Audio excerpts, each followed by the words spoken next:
ओम अरहम, ओम अरहम, ओम अरहम। आज हम बात करेंगे श्वास प्रेक्षा के वैज्ञानिक दृष्टिकोण पर।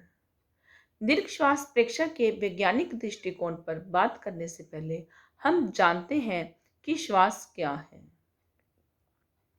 हम सब जानते हैं कि हमने कोई भी काम करना है उसके लिए ऊर्जा की जरूरत है।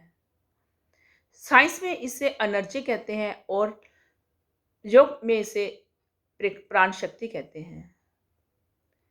यह एनर्जी हमें कहाँ से मिलती है, इसके क्या सोर्सेस हैं? इसके 3 ही सोर्सेस हैं: भोजन, पानी और हवा। भोजन रूपी ग्लूकोज तो हमारे शरीर में स्टोरेज रहता है, जिसके कारण हम भोजन के बिना कई महीनों तक जीवित रह सकते हैं। और हमारी बॉडी का 70% वाटर है, जिसके कारण पानी के बिना भी हम कई दिनों तक रह सकते हैं। लेकिन ऑक्सीजन हमारी बॉडी में कहीं भी स्टोरेज नहीं रहती, जिसके कारण ऑक्सीजन के बिना हम कुछ पल भी नहीं जीवित नहीं रह सकते।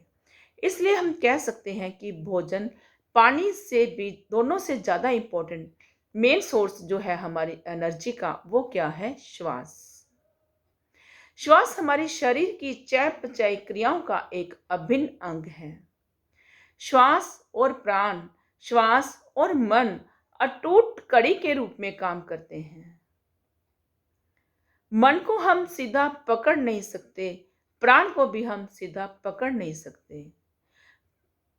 मन को पकड़ने के लिए प्राण को पकड़ें, प्राण को पकड़ने के लिए श्वास को पकड़ें। जैसे ही हम श्वास को पकड़ेंगे, मन हमारा एकाग्र हो जाएगा, मन की चंचलता हमारी दूर हो जाएगी। चित्त को जागरूक एवं एकाग्र करने का बहुत ही सरल एवं सूक्ष्म उपाय है दीर्घ श्वास प्रेक्षा।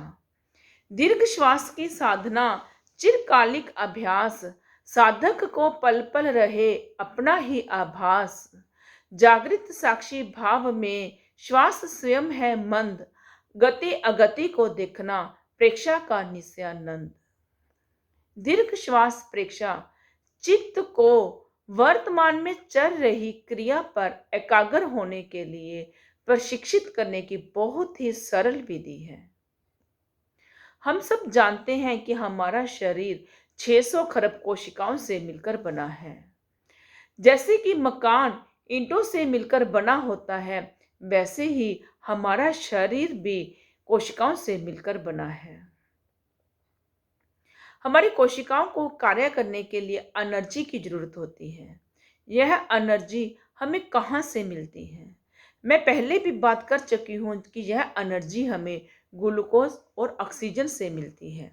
ग्लूकोज तो हमें भोजन के माध्यम से मिल जाता है, लेकिन ऑक्सीजन हमें कहाँ से मिलती है? ऑक्सीजन हमें मिलती है श्वास के माध्यम से। ऑक्सीजन को हम कैसे बाहर से ग्रहण करते हैं? हवा के माध्यम से। और हमारे शरीर में कैसे हर कोशिका तक पहुंचती है, इसको समझने के लिए हमें पहले यह जानना होगा कि हमारा रेस्पिरेटरी सिस्टम किस प्रकार से काम करता है। What is respiration? Respiration is defined as the movement of oxygen from outside environment to each and every cell of the body and movement of carbon dioxide in the opposite direction. इसमें क्या होता है? Oxygen और carbon dioxide का exchange होता है। Respiration और breathing में भी डिफरेंस है। Breathing is a physical process of inhaling oxygen and exhaling carbon dioxide. But respiration is a chemical process of converting glucose into energy by using oxygen and releasing carbon dioxide.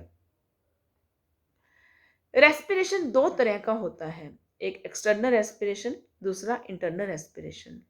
जो external respiration होता है वह हम environment और lungs के बीच में होता है, और जो इंटरनल रेस्पिरेशन होता है वह ब्लड और सेल्स के बीच में होता है। जो एक्सटर्नल रेस्पिरेशन होता है उसको हम ब्रीदिंग भी कह सकते हैं। जो इंटरनल रेस्पिरेशन होता है इसमें ग्लूकोज और ऑक्सीजन की ज्वलन क्रिया से होता है। इंटरनल रेस्पिरेशन को समझने से पहले हम यह समझते हैं कि हमारे जो श्वसन तंत्र है उसके लिए कौन कौन से ऑर्गन काम करते हैं। आप सब जानते हैं कि हमें जो सम्यक श्वास है वो क्या है, उसका तरीका, सही तरीका क्या है। सम्यक श्वास लेने का सही तरीका यही है कि हम मंद एवं दीर्घ श्वास नाक से लें। जब हम नाक से श्वास लेते हैं तो इससे क्या होता है, सबसे पहले हम यही समझते हैं। जब हम नाक से श्वास लेते हैं, नाक में हमारे एक फ़िल्टर लगा होता है, संधि स्थल होता है जहाँ पर हमारे फ़िल्टर लगा होता है। जो बाहर का वातावरण है, यह बहुत ठंडा होता है और जो हमारे बॉडी का भीतर का टेम्परेचर है, वह गर्म होता है। जब हम श्वास लेते हैं, तो जो बाहर की जो हवा आती है, उसको हमारी जो फ़िल्टर लगा होता है, हमारी जो बॉडी के टेम्परेचर के अकॉर्डिंग उसको चेंज कर देता है। जिससे कि जो हमारी भीतर हवा जाती है, वह हमारी बॉडी के टेम्परेचर के अकॉर्डिंग ही जाती है। सेकंडली, हमारे नाक में सीलिया और म्यूकस भी होते हैं। सीलिया यानी टाइनी हेयर्स सभी देख सकते हैं। और जब हम श्वास लेते हैं बाहर से, तब क्या होता है कि हमारे वायुमंडल में धूल कण और बैक्टीरिया जो भी होते हैं, जब हम श्वास के साथ भीतर जाते हैं, तो वह जो टाइनी हेयर्स है उसके द्वारा रोक लिए जाते हैं। अगर फिर भी धूल कण आगे निकल जाते हैं, हमारे संधि स्थल पर पहुंच जाते हैं, तो वहाँ पर हमारे म्यूकस होता है, जिससे कि श्लेष्मा झिल्ली कहते हैं, वहाँ पर रोक लिए जाते हैं। जिससे कि जो हमारे श्वास भीतर जाती है, वह फ़िल्टर होकर ही जाती है। उससे आगे हमारे फारिंक्स, लारिंक्स, ट्रैकिया होता है। ट्रैकिया जिसे कि विंड पाइप कहते हैं। विंड पाइप में भी हमारे एक म्यूकस होता है। जो हमारा श्वास नाक से ले रहे हैं, अगर फिर भी हमारा श्वास में अगर कोई कोई भी बैक्टीरिया चला भी जाता है, तो वहाँ ट्रैकिया में उसको रोक लिया जाता है। ट्रैकिया के आगे हमारे ब्रोंकाई, ब्रोंक्यूल्स होते हैं और ब्रोंक्यूल्स के एंड में हमारे एल्वियोलाई होते हैं। वहाँ पर अंगूर के गुच्छों के समान एक संरचना होती है, बैलून के जैसी संरचना होती है। जहाँ पर हमारा रेस्पिरेटरी सिस्टम और blood circulatory system direct contact में आता है। यह वही स्थान है जहाँ पर ऑक्सीजन और कार्बन डाइऑक्साइड का एक्सचेंज होता है। एल्वियोलाई के बाहर चारों ओर कैपिलरीज होती हैं। रेड ब्लड सेल्स क्या करते हैं, पूरी बॉडी से कार्बन डाइऑक्साइड को लाकर यहाँ पर छोड़ देते हैं और ऑक्सीजन को जहाँ से लेकर हमारी पूरी बॉडी तक पहुँचाते हैं। जब हमारी पूरी बॉडी तक एक एक सेल तक ऑक्सीजन पहुंचती है, जब हम दीर्घ श्वास प्रक्रिया का प्रयोग करते हैं और हमारे एक एक सेल तक ऑक्सीजन पहुंचती है, तो इससे क्या होता है कि जब ऑक्सीजन एक एक सेल तक पहुंचती है, तो इससे एनर्जी प्रोड्यूस होती है। ग्लूकोज का उतना ही, जितनी ऑक्सीजन हर कोशिका को पहुंचेगी, उतना ही हमारे ग्लूकोज का बर्न होगा। जब ग्लूकोज बर्न होगा तो उससे एनर्जी प्रोड्यूस होगी। इससे हमारी तीन चीजें, जब ग्लूकोज का बर्न होता है तो तीन चीजें प्रोड्यूस होती है। एक तो एनर्जी, जो कि हमारे हर कार्य के लिए जरूरी है, जिससे कि हमारी इम्यूनिटी भी बढ़ती है। और सेकेंडली है पानी। जब हमारे ब्लड के साथ पानी मिलता है, तो इससे क्या होता है, हमारा जो बीपी रहता है वो भी नॉर्मल रहता है। बीपी जो जिनका बहुत ज़्यादा हाई रहता है, उसके लिए भी दीर्घ श्वास प्रक्रिया का प्रयास बहुत ही इम्पोर्टेंट है, क्योंकि इससे हमारा बीपी भी नॉर्मल आ जाता है। और तीसरा है कार्बन डाइऑक्साइड, जिसे कि हम लंग्स के माध्यम से बाहर निकाल देते हैं। अगर हम छोटा श्वास लेंगे तो हमें ऑक्सीजन पर्याप्त मात्रा में नहीं मिलेगी, तो हम हर कोशिका तक ऑक्सीजन नहीं पहुंचा सकेंगे। जब हम हर कोशिका तक ऑक्सीजन नहीं पहुंचा सकेंगे, तो एनर्जी प्रोड्यूस नहीं होगी। जब एनर्जी प्रोड्यूस नहीं होगी, तो कार्बन डाइऑक्साइड भी हम बाहर कैसे निकालेंगे। अगर हम कार्बन डाइऑक्साइड बाहर नहीं निकालेंगे, तो हमारी कोशिकाएं क्या है, जो हमारी कोशिकाएं हर समय एक दूसरे के साथ कार्य में प्रवृत्त रहती है, वो कोशिकाएं अच्छी तरह से कार्य नहीं कर पाएगी। वो कोशिकाएं हमारी अस्वस्थ हो जाएगी। जैसे कि मान लो एक चिमनी है, जब चिमनी में से धुआं निकलता रहे, फिर तो हमारी चिमनी साफ होती है। लेकिन अगर चिमनी में धुआं जम जाए, फिर क्या होता है कि जो हमारी मशीनें जहाँ पर हम काम कर रहे होते हैं, तो वो भी मशीनों पर भी धुआं जमने लगता है, जिससे कि उनकी कार्य करने की क्षमता कम हो जाती है। ऐसे ही हमारी कोशिकाओं की, जब कार्बन डाइऑक्साइड अच्छे से बाहर नहीं निकलेगी, हमारी कोशिकाएं भी पूरी क्या हो जाएगी, विषाक्त हो जाएगी। हमारी कोशिकाएं भी अस्वस्थ हो जाएगी, जिससे कि हम अस्वस्थ रहने लग जाएंगे। लेकिन जब हम दीर्घ श्वास प्रक्रिया का प्रयोग करते हैं, लंबा श्वास लेते हैं, जितना समय हम श्वास लेते समय लगाते हैं, उससे ज़्यादा समय हमें श्वास को बाहर निकालने में लगाना चाहिए। क्योंकि बाहर निकालने में इसलिए लगाना चाहिए कि उतनी ही मात्रा में कार्बन डाइऑक्साइड हमारी बाहर निकलती है। जितनी ज़्यादा हमारी कार्बन डाइऑक्साइड बाहर निकलेगी, उतनी ही हमारी कोशिकाएँ स्वस्थ होगी, उतनी ही हमारी कोशिकाओं की कार्य करने की क्षमता बढ़ेगी। अब हमने जाना कि हमारा किस प्रकार यह सिस्टम काम करता है।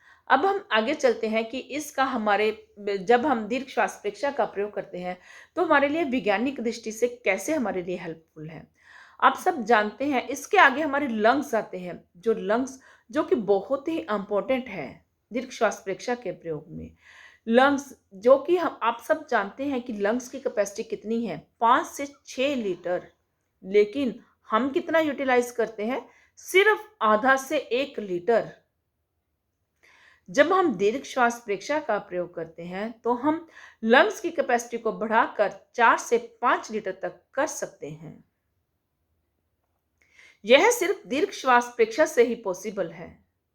छोटे श्वास से हम अपनी लंग्स की कैपेसिटी को नहीं बढ़ा सकते।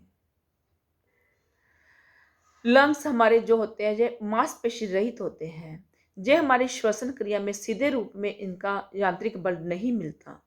हमारी श्वसन क्रिया में जो मांसपेशियों का यांत्रिक बल मिलता है, वह है तनुपट, जिसे कि डायफ्राम कहते हैं। तनुपट को ऊपर नीचे खिसकाकर और हंसली की मांसपेशियों को ऊपर नीचे खिसकाकर और अंतरपुष्कीय मांसपेशियों के संकुचन एवं विस्तरण के द्वारा। इन तीनों मांसपेशियों के द्वारा हमारी श्वसन क्रिया होती है। जब हम श्वास लेते हैं, इनहेल करते हैं, तो इससे क्या होता है कि हमारा तनुपट नीचे की ओर चला जाता है, जिससे कि हमारे लंग्स को फूलने के लिए जगह मिल जाती है, जिससे कि हमारे लंग्स क्या होते हैं, एक्सपैंड हो जाते हैं। जब हमारा तनुपट नीचे की ओर चला जाता है, तो हमारा पेट फूल जाता है। कई सोचते हैं कि शायद जो हम श्वास ले रहे हैं, वो हमारे पेट में जाती है। नहीं, वो हमारे लंग्स तक ही जाता है श्वास। तनुपट नीचे की ओर जाने से हमारा पेट फूल जाता है। जब हम श्वास को बाहर निकालते हैं, तो तनुपट ऊपर की ओर हो जाता है और लंग्स कॉन्टैक्ट हो जाते हैं और हमारी हवा बाहर निकल जाती है। पेट भी हमारा सिकुड़ जाता है। सही श्वास लेने का यही तरीका है कि जब हम श्वास लें, तब हमारा पेट फूले, और जब हम श्वास छोड़ें, तब हमारा पेट सिकुड़े। श्वास प्रक्रिया का प्रभाव हमारे लंग्स पर भी पड़ता है। हमारे लंग्स में करोड़ों की संख्या में श्वास प्रकोष्ठ है, जिसका काम है श्वास भरना और श्वास छोड़ना। जब हम श्वास लेते हैं, तो ये एक्सपैंड हो जाते हैं, और जब हम श्वास छोड़ते हैं, तो ये कॉन्ट्रैक्ट हो जाते हैं। जब हम दीर्घ श्वास प्रक्रिया का प्रयोग करते हैं, तो हमारे श्वास प्रकोष्ठों का पूरा प्रयोग हो पाता है। श्वास प्रक्रिया का प्रभाव हमारे गैसों के आदान प्रदान पर भी पड़ता है। जब हम छोटा श्वास लेते हैं, तो गैसेस का एक्सचेंज नहीं हो पाता। इसको भी हम एक एग्जाम्पल से समझते हैं। मान लो कि एक ट्रेन किसी स्टेशन पर रुकती है। हमें पता है कि वह ट्रेन 10 या 12 मिनट रुकेगी। तो क्या होता है कि जिन यात्रियों ने ऊपर चढ़ना है, वह यात्री भी जल्दी नहीं करेंगे, और जिन यात्रियों ने नीचे उतरना है, वह यात्री भी जल्दी नहीं करेंगे। हड़बड़ाहट नहीं होगी। आराम से उतर सकेंगे। जिन्होंने उतरना है, जिन्होंने चढ़ना है, वो भी आराम से चढ़ सकेंगे। लेकिन अगर हमें पता हो कि ट्रेन सिर्फ 2 मिनट ही रुकने वाली है, तो क्या होगा? जिन्होंने ट्रेन में चढ़ना है, वो भी जल्दी करेंगे, और जिन्होंने उतरना है, वो भी जल्दी करेंगे। इससे क्या होगा? हड़बड़ाहट मच जाएगी। जब हड़बड़ाहट मच जाएगी, तो इससे क्या होगा? कोई गिर भी सकता है, किसी को नुकसान भी हो सकता है। ऐसे ही शरीर विज्ञान के अनुसार हमारी हवा हमारे भीतर 10 से 12 सेकंड रहनी चाहिए, ताकि हमारे गैसेस का अच्छे से एक्सचेंज हो सके, ऑक्सीजन अंदर जा सके, हमारी हर कोशिका को मिल सके, और कार्बन डाइऑक्साइड बाहर निकल सके। अगर उसका एक्सचेंज अच्छे से नहीं होगा, तो वैसे ही जैसे कि यात्रियों का हाल हुआ था, चढ़ने वालों का, उतरने वालों का, वैसे ही हमारी ऑक्सीजन और कार्बन डाइऑक्साइड में हम ऑक्सीजन अंदर ले नहीं पाएंगे और कार्बन डाइऑक्साइड अच्छे से बाहर निकाल नहीं पाएंगे, जिससे कि हमारा प्रभाव हमारे स्वास्थ्य पर पड़ेगा। दीर्घ श्वास प्रेक्षा का प्रभाव हमारे मस्तिष्क के तरंगों पर भी पड़ता है, ब्रेन वेव्स फ्रीक्वेंसी पर भी पड़ता है। जब हम क्रोध में होते हैं तो इससे क्या होता है, हमारी श्वास की गति जो होती है वो तीव्र हो जाती है, तो इससे हमारी बीटा तरंगे सक्रिय हो जाती हैं। लेकिन जब हम शांत अवस्था में होते हैं, हमारा श्वास मंद होता है, दीर्घ होता है, तो इससे क्या होता है, हमारी अल्फा रेंज सक्रिय होती है, जो कि ध्यान साधना के लिए बहुत ही उपयोगी है, जो जिससे कि हमारा मानसिक भी संतुलन बना रहता है। श्वास प्रेक्षा का प्रभाव हमारे हार्ट पर भी पड़ता है। जब हम छोटा श्वास लेते हैं तो हार्ट का काम क्या है, हर कोशिका तक पंप करके ऑक्सीजन को पहुंचाना। हार्ट को तो ऑक्सीजन को पहुंचाना ही है हर कोशिका तक, लेकिन जब हमारा श्वास छोटा होता है, हमें ऑक्सीजन पर्याप्त मात्रा में नहीं मिल पाती, तो हार्ट को अत्यधिक श्रम करना पड़ता है हर कोशिका तक ऑक्सीजन पहुंचाने के लिए। लेकिन अगर हमारा श्वास दीर्घ होता है तो हमें ऑक्सीजन पर्याप्त मात्रा में मिल जाती है, जिससे कि हार्ट को अत्यधिक श्रम नहीं करना पड़ता। श्वास प्रेक्षा का प्रभाव हमारे जब हम दीर्घ श्वास प्रेक्षा का प्रयोग करते हैं तो इससे हमारी बॉडी से एंडोर्फिन नाम के हार्मोन्स भी रिलीज होते हैं। एंडोर्फिन नाम के हार्मोन्स ऐसे हार्मोन्स हैं जो कि हमें खुश रखते हैं। जब हम खुश रहते हैं तो इससे हमारे भाव, स्वभाव, चरित्र में भी परिवर्तन आ जाता है। हमारा दृष्टिकोण ही बदल जाता है। कहा जाता है जैसी दृष्टि वैसी सृष्टि। आचार्य श्री तुलसी की एक उक्ति है, बदलता संसार आना पान के द्वारा। तो सच में जब हम खुश रहते हैं, हमारा चरित्र बदल जाता है, हमारा दृष्टिकोण बदल जाता है, तो हमारा देखने का नजरिया ही बदल जाता है, हमारे लिए सारा संसार ही बदल जाता है। श्वास प्रेक्षा का प्रभाव हमारे लंग्स पर भी पड़ता है। वो कैसे पड़ता है? हमारे लंग्स जो है वो हमारे ऊष्मा, अंधकार एवं स्निग्ध है। जब हम छोटा श्वास लेते हैं तो इससे क्या होता है, हम अपने लंग्स का पूरा यूटिलाइज नहीं कर पाते, आधा ही हमारे लंग्स का यूटिलाइज होता है। इसको भी हम एक एग्जाम्पल से समझ सकते हैं।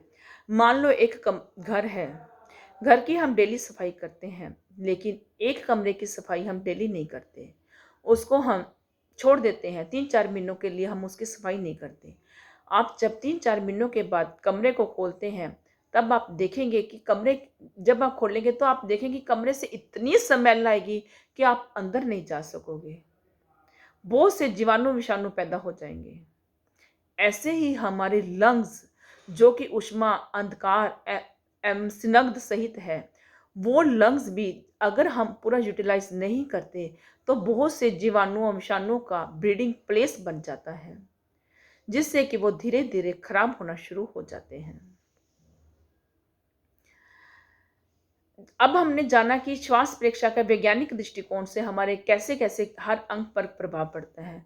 श्वास प्रेक्षा का प्रभाव हम रूटीन में भी देखें तो श्वास प्रेक्षा से बहुत से लाभ मिलते हैं। कई लोगों को सोचने की, चिंतन करने की बहुत आदत होती है। श्वास प्रेक्षा का जब हम प्रयोग करते हैं, ज्ञाता दृष्टा भाव से, राग द्वेष से मुक्त होकर दीर्घ श्वास प्रेक्षा का प्रयोग करते हैं, तो इससे क्या होता है, हमारे विचार छूट जाते हैं, हमारा ध्यान श्वासों पर हो जाता है, वर्तमान में रहना सीख जाते हैं, हमारी एकाग्रता बढ़ जाती है, विचार आना कम हो जाते हैं। एक बार में एक ही काम होता है, या तो हमारे विचार आएंगे या हम श्वास को देखेंगे। जब हम श्वास को देखना शुरू कर देते हैं राग द्वेष से मुक्त होकर, तो हमारे विचार आना बंद हो जाते हैं।